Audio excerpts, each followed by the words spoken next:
Bonjour, c'est Anna Castro et ça me fait très plaisir de vous donner la bienvenue à ce module du Master en relations de couple, le module Être leader.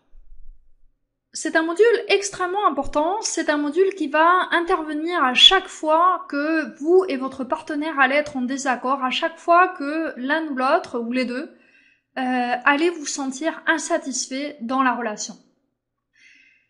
Alors le principe de base est simple, c'est que si vous voulez avoir une relation donnée, une relation qui vous comble, eh bien c'est à vous de guider votre couple vers cette relation. Vous ne pouvez pas attendre de votre partenaire qu'il ou elle sache ce qu'il vous faut et qu'il ou elle sache ce qu'il faut faire pour que la relation marche bien et que vous soyez heureux ou heureuse.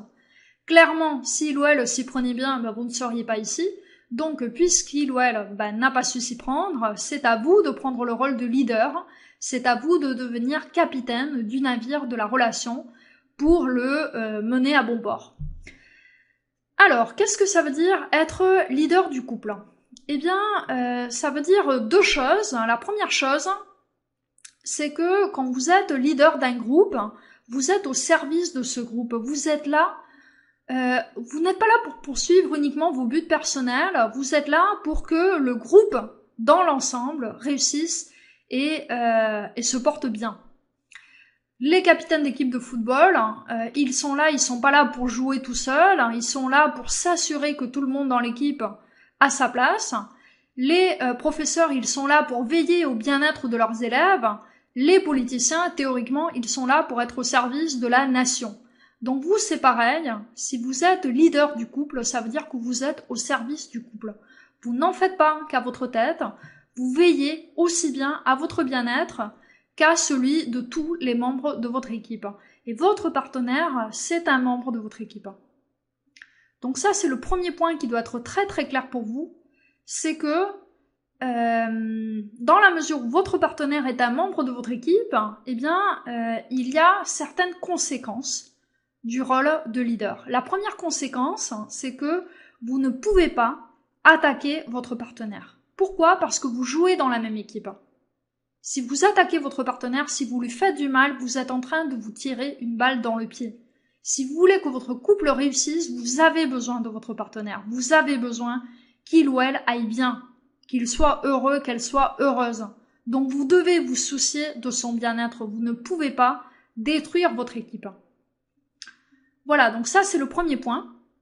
Si vous voulez que votre relation aille bien et que vous prenez la responsabilité de vous en charger, eh bien la première chose c'est que c'est fini les attaques, fini l'hostilité. Votre partenaire est sacré. Il ou elle joue dans le même camp que vous. Vous devez le ou la protéger au maximum. Vous assurer de ne pas lui faire de mal. Le deuxième point, ça va un petit peu plus loin, c'est que non seulement vous ne devez pas lui faire de mal, mais si votre partenaire a des problèmes, si votre partenaire ne va pas bien, même si c'est pas de votre faute, même si ce n'est pas lié à vous, eh bien c'est quand même votre problème.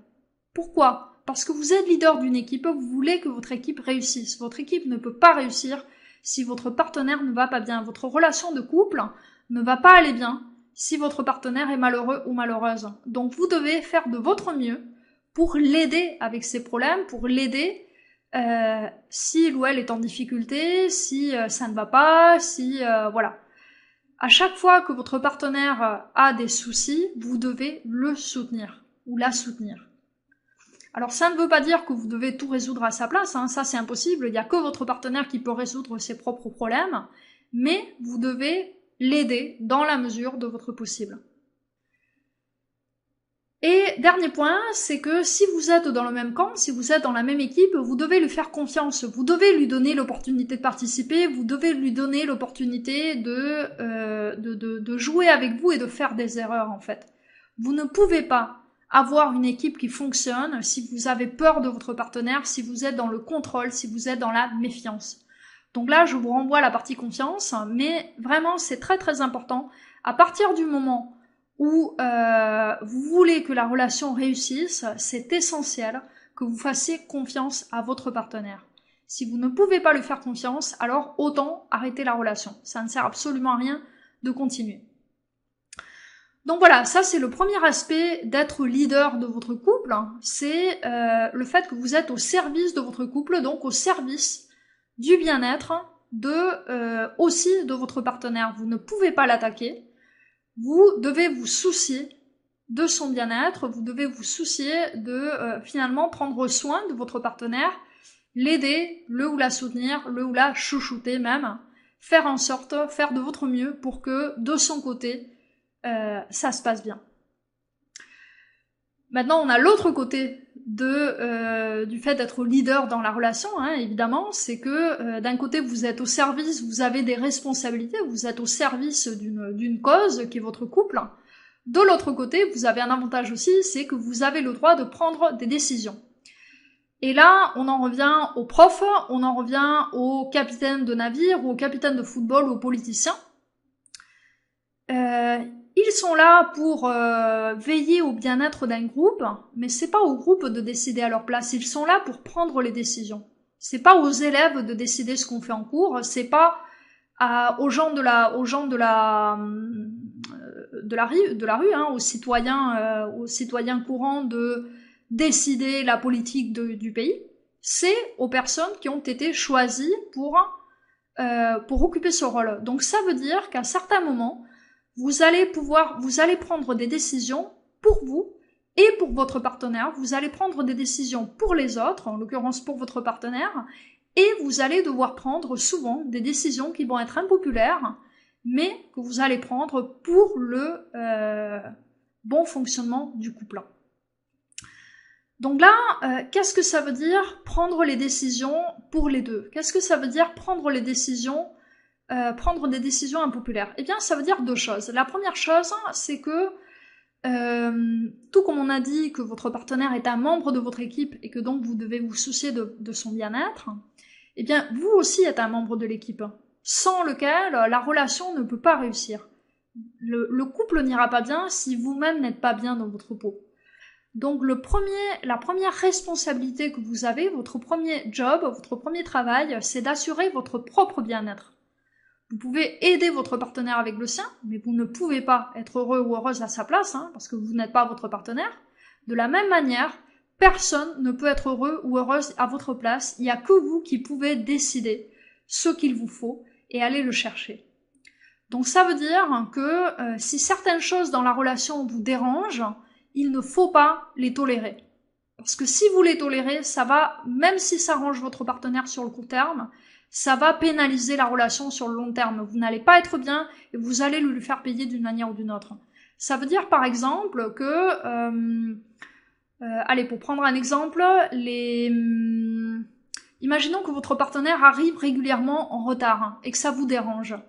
Eh bien, vous pourriez, par exemple, décider que une fois qu'il ou elle, enfin s'il ou elle n'est pas là à l'heure, vous allez partir toute seule ou tout seul.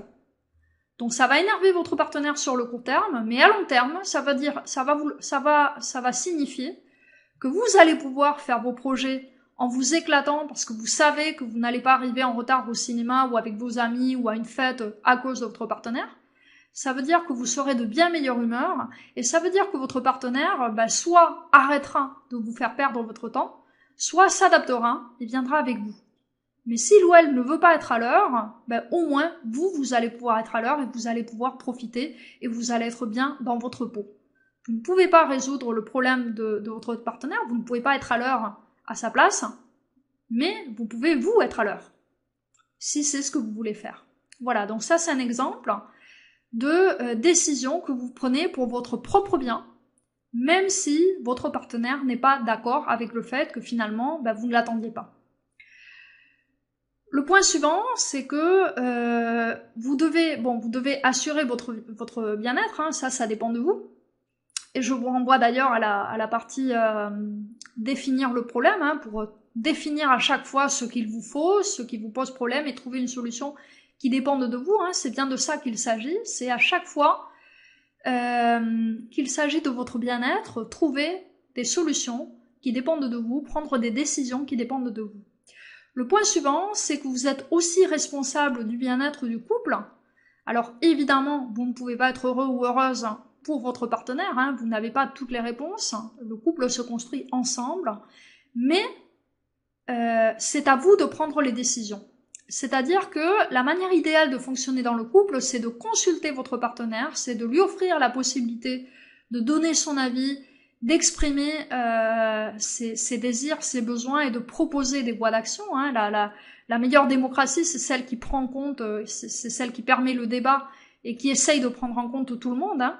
Vous n'allez pas avoir un couple qui marche bien si vous prenez toutes les décisions sans jamais consulter de manière autoritaire, mais il n'empêche que vous ne devez pas attendre votre partenaire pour prendre des décisions. Vous devez lui offrir la possibilité de participer. S'il ou elle n'en profite pas, eh bien vous devez prendre les meilleures décisions pour le couple, tout seul ou toute seule. Exemple, eh bien, imaginons que vous ne vous mettez pas d'accord sur les tâches ménagères. Vous avez essayé de trouver des accords avec votre partenaire, vous avez essayé de vous fixer des tâches, des moments pour les faire, etc. Votre partenaire, finalement, n'a pas eu envie de dialoguer sur le sujet ou a promis des choses et ne les a pas tenues. Eh bien, il est temps de prendre vos propres mesures pour le bien-être de votre relation. Ça veut dire que, par exemple, eh bien, vous allez arrêter de faire certaines tâches ménagères et, je ne sais pas, vous pouvez décider, par exemple, de laisser la saleté s'accumuler jusqu'à ce que votre partenaire décide de faire sa part. C'est un exemple, hein, c'est un exemple quelconque, mais l'idée, c'est que ou vous pouvez, si vous avez un compte joint par exemple, vous pouvez tout simplement engager quelqu'un pour faire le ménage et payer de votre compte joint cette personne. Ça veut dire que vous prenez à la place de votre partenaire la décision de comment ces tâches vont être exécutées, par qui, et vous gérez, vous prenez cette décision, même si c'est une décision qui implique votre partenaire, en l'occurrence il ou elle va payer aussi la personne, hein. Donc vous êtes en train de décider pour lui ou pour elle, mais c'est parce que votre partenaire n'a pas pris n'a pas vraiment fait sa part pour construire une solution ensemble. Donc le seul choix qui vous reste, c'est de construire la solution tout seul ou toute seule. Donc vous avez l'obligation de choisir la solution qui vous semble la meilleure pour le couple, hein, pas juste celle qui vous fait envie vous, mais vous avez aussi la responsabilité de prendre une décision, même si votre partenaire n'est pas forcément d'accord. Vous n'êtes pas obligé d'attendre tout le temps l'accord de votre partenaire pour faire les choses. Au contraire, vous devez faire les choses, que votre partenaire soit d'accord ou pas, dans la mesure où vous les faites pour le bien du couple, dans la mesure où vous pensez sincèrement que ce sont des choses qui vont être bien pour votre partenaire et bien pour vous. Et si votre partenaire n'est pas d'accord, eh bien, c'est à lui ou à elle de s'exprimer, et là, évidemment, vous devez l'écouter et prendre en compte ce qu'il ou elle a à dire. Mais, en attendant, vous prenez quand même des décisions. Donc, s'il ou elle veut participer, il ou elle est le bienvenu, mais sinon, de toute façon, la relation avance, vous prenez les décisions à sa place. Donc voilà pour la théorie. Nous allons voir maintenant 2 exercices pour commencer à prendre un petit peu l'habitude d'être leader dans votre relation. Le premier exercice, c'est de vous habituer à prendre des décisions sans votre partenaire. C'est-à-dire que à chaque fois, en fait, vous le faites tout le temps, parce que la plupart du temps, quand le couple ne marche pas bien, les deux sont en train de prendre des décisions sans prendre en compte l'autre. La différence là, c'est que vous allez essayer de prendre, au lieu de la décision qui est la meilleure pour vous, essayez de prendre la décision qui est la meilleure pour les deux. Et ça va vous aider à penser en équipe, parce que la plupart du temps, soit on prend la décision qui convient à l'autre et on se sacrifie, après on n'est pas content, soit on prend la décision qui convient à soi-même, et donc après l'autre n'est pas content. Et en fait, souvent, la décision qui convient à tous les deux n'est ni l'une ni l'autre, mais une troisième. Donc ça demande de se casser un petit peu plus la tête, mais en général, ça va donner de meilleurs résultats. Par exemple, j'en sais rien, mettons que vous aimez je dis n'importe quoi, hein, mais mettons que vous aimez le cinéma et que votre partenaire préfère le vélo. Donc vous ne vous mettez jamais d'accord pour faire une activité ensemble. Donc, une solution, c'est de faire du vélo, donc il y en a un qui est pas content. Une autre solution, c'est de faire d'aller au cinéma, donc l'autre n'est pas content. Et la troisième solution, ça serait de vous creuser un petit peu la tête et d'avoir un dialogue en profondeur pour chercher d'autres activités ou trouver une nouvelle activité qui pourrait vous intéresser tous les deux ou toutes les deux et donc créer un point commun. Et donc arriver à faire une activité ensemble sans qu'il y en ait un des deux qui soit en train de se sacrifier et ne pas non plus tomber dans le voilà, puisqu'on veut pas se sacrifier, on ne fait rien ensemble et du coup il n'y a plus de couple en fait. Voilà, donc ça c'est le premier exercice. Essayez de réfléchir à chaque fois que vous devez décider quoi faire. Eh bien, essayez de décider en fonction de ce qui est le meilleur pour le couple. Pas pour vous, ni pour votre partenaire, mais pour les deux. Le deuxième exercice, c'est à chaque fois que vous devez prendre une décision sur une question donnée, ou que vous, plutôt à chaque fois que vous avez un problème dans le couple, quelque chose qui vous dérange, eh bien, consultez votre partenaire sur la manière dont il ou elle préférerait faire les choses. Et là, l'exemple typique, c'est les tâches ménagères. Souvent, il y en a un des deux qui veut que les tâches ménagères se fassent d'une certaine manière, et l'autre ne participe pas assez, donc il y a une tension. Donc au lieu d'exiger que l'autre les fasse à votre manière, eh bien, tout simplement, dites ce que vous aimeriez, et écoutez ce que votre partenaire a à dire. Dites-lui, ok, maintenant, qu'est-ce que t'as à dire? Toi, qu'est-ce que tu préférais? Ou pourquoi tu n'aimes pas ce que je te propose? Essayez d'ouvrir un dialogue et de trouver la solution ensemble. Plutôt que de partir de la base que votre solution, c'est forcément la meilleure. Alors, c'est important, attention, j'ai dit dans la théorie que c'est important d'être capable de prendre des décisions pour les deux, mais seulement dans le cas où votre partenaire, finalement, n'a pas envie de débattre. Si votre partenaire a envie de débattre, l'idéal, c'est de prendre la décision ensemble, évidemment. Donc l'idée, c'est ça. C'est à chaque fois que c'est possible, proposer de décider ensemble, associer votre partenaire à la décision, même si vous pensez que la vôtre est la bonne. Attendez d'écouter son point de vue. Voilà, j'espère que cette partie du master en relations de couple vous a plu et je vous dis à très bientôt sur le reste du master.